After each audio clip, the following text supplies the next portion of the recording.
एक बेटा विवाह गीत गा रही हूँ, सुनिए, अच्छा लगेगा आप लोग को।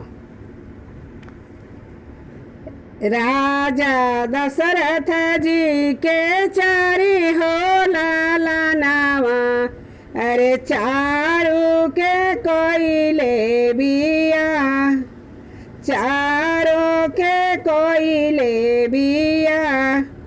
राजा दशरथ जी के चारी हो लाला नावा, अरे चारों के कोयले बिया, चारों के कोयले बिया।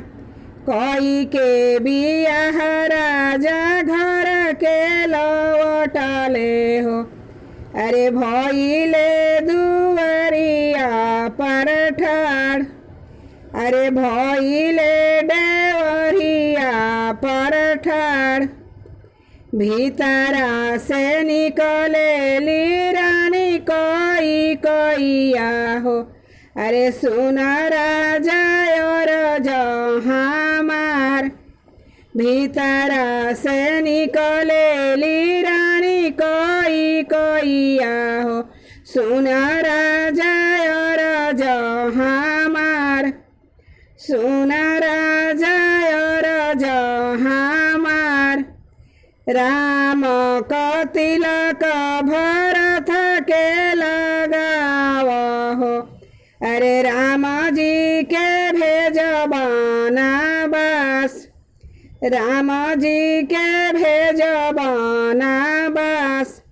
राम जी का तिलक भरत के लगावा हो, राम जी के भेजबाना बस।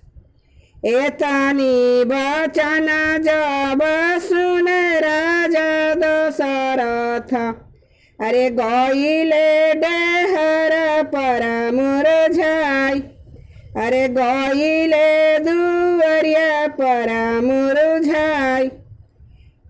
इहो ही बर रानी काहे तू मांगेलु, मांगेलु प्राण हमार।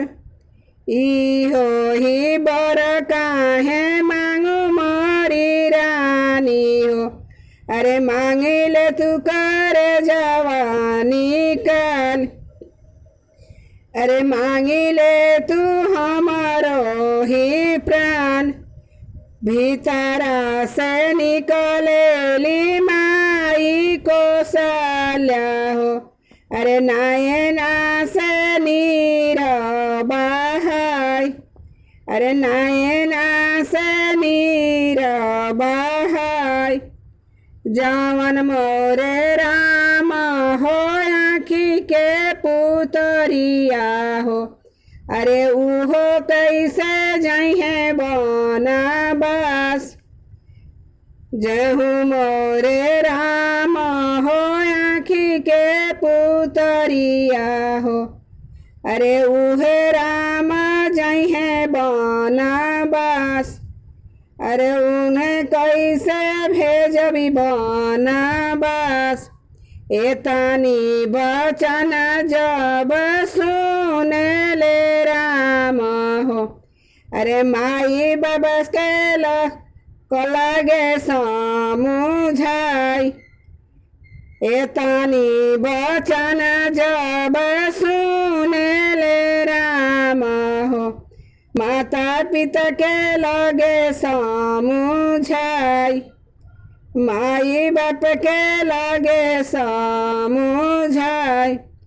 हमारो तिलक बाबा भरत के लगावा हो, अरे हमहू त जाइबी बनवास, अरे हमहू जाइबी बनवास।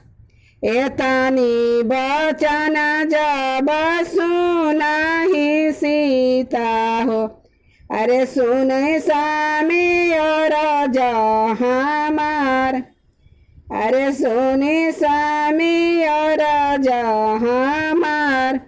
भूखिया पियसिया स्वामी तोरे संगे सहबी, अरे तोहरे संगे चलबी बनवास भूखिया पियसिया श्राम तोरे संगे सहबी तोहरे संगे चलबी बनवास आगे आगे राम चले पीछावा से लक्ष्मण अरे बिछावा में जनक दुलारी आगे आगे राम चले पीछावा से लक्ष्मण अरे बिछावा में जनक दुलारी माई बाप रोवे हो घर के भीतरिया